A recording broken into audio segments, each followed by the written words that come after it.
양쪽 끝에서 활을 어떻게 바꾸는 게 소리를 안 나게 바꿀 수 있을까요? 그것까지만 이번 시간에 하겠습니다. 이제 다운 이 끝에쯤 오잖아요. 업 끝에쯤 올 때 다운을 해야 된다. 이쪽 근육 안에서 보이지 않게 이쪽 근육 안에서 다운을 갈 준비를 하세요. 준비를 합니다. 근육이 이제 준비를 해요. 그리고 다운되는 순간에 당깁니다. 당겨요. 이렇게 하기 위해서는 굉장히 많은 훈련이 필요해요. 정말 근육이 첼리스트 근육이 생겨야 돼요. 이거 보통 사람들은 잘 못할 거예요. 아마. 첼리스트 근육이 생겨서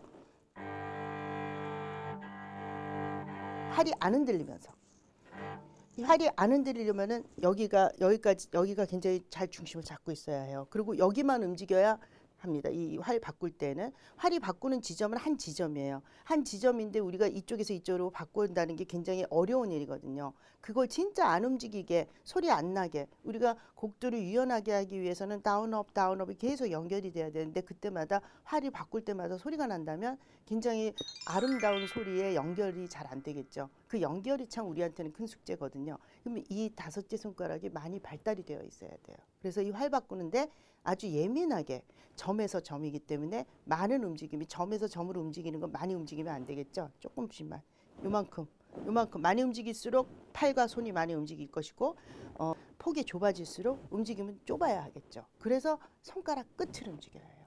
손가락 끝을 사용을 못하면 예민한 소리를 못 내요. 그래서 곡을 완성할 때 섬세한 활 움직임이나 소리의 연결이 좀 잘 안 돼서 음색에 한계가 있는 경우가 많이 있거든요. 근데 이거는 사실 어릴 때 처음 시작할 때 이렇게 시작을 해줘야지 이걸 이렇게 활을 잡고 끝 부분을 잘 안 움직이고 손가락을 잘 안 움직이는 사람들은 조금 뻣뻣하다거나 그러한 좀 한계가 조금 오기 때문에 굽히고 펴고 그러면 이 연습을 평소에 어떻게 하느냐 차를 타고 다니거나 보통 이제 왔다 갔다 할 때 걸을 때도 할 수 있습니다. 이렇게 잡고 이렇게 이런 식으로 손가락 연습을 해주시면 손가락이 굉장히 유연하게 오른손 왼손 다 마찬가지예요. 근데 저 이쪽은 잘 안 해서 잘 안 되네요. 이쪽은 별로 할 필요가 이쪽은 이렇게만 해도 사실은 상관이 없어요. 이쪽은 이렇게 잡기 때문에. 근데 활은 굉장히 예민하게 이거 잘 안 되세요. 예민하게 이렇게 손가락 펴고 굽히는 연습이 손가락 끝까지 가야 이게 더 예민하게 활을 잡아줄 수 있습니다.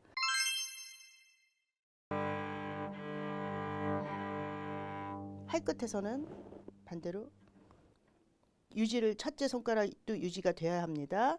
활 끝에서는 이쪽에서 힘을 준다기보다 힘의 균형을 유지를 하고 있어야 돼요. 이쪽 근육이 활에서 멀기 때문에 이쪽 이 프레쉬에서 멀기 때문에 활 끝에는 힘이 약하겠죠. 우리는 이쪽에서 활을 여기랑 비슷하게 여기에 힘을 유지해 줄 수 있는 게 굉장히 중요한데 이 힘의 유지는 이 팔뚝에서 온다고 생각하세요. 팔뚝에서 힘을 주고 여기까지 계속 유지가 되면 여기를 눌러서 사용하는 것이 활 끝에 힘 유지하는 방법이고요. 자, 이 활 바꾸는 거 해보겠습니다. 굽히고 펴고 굽히고 펴고 당기고 밀고 당기고 그래서 이 바꾸는 것들이 무리가 안 돼야 되고요. 이때 주의하셔야 될 것 중에 하나가 활털이 전체가 다 밑을 보고 있었으면 좋겠어요. 자꾸 이렇게 되거나 이렇게 되는 경우가 많은데 되게 이렇게가 많이 되죠. 되도록이면 뭐 이렇게 활을 써야 될 때도 많아요. 연주를 할 때는 뭐 힘을 줘야 되거나 뭐 여러 가지 경우가 있기 때문에 그렇지만 지금은 기본기 잡는 기본 활 잡는 연습이니까 활을 똑바로 세우는 것이 우리 기본이겠죠. 그러니까 이게 끝까지 똑바로 세워서 갈 수 있는 힘. 딱 엄지 다섯째, 첫째 이 손가락들이 균형을 딱 유지하고 힘을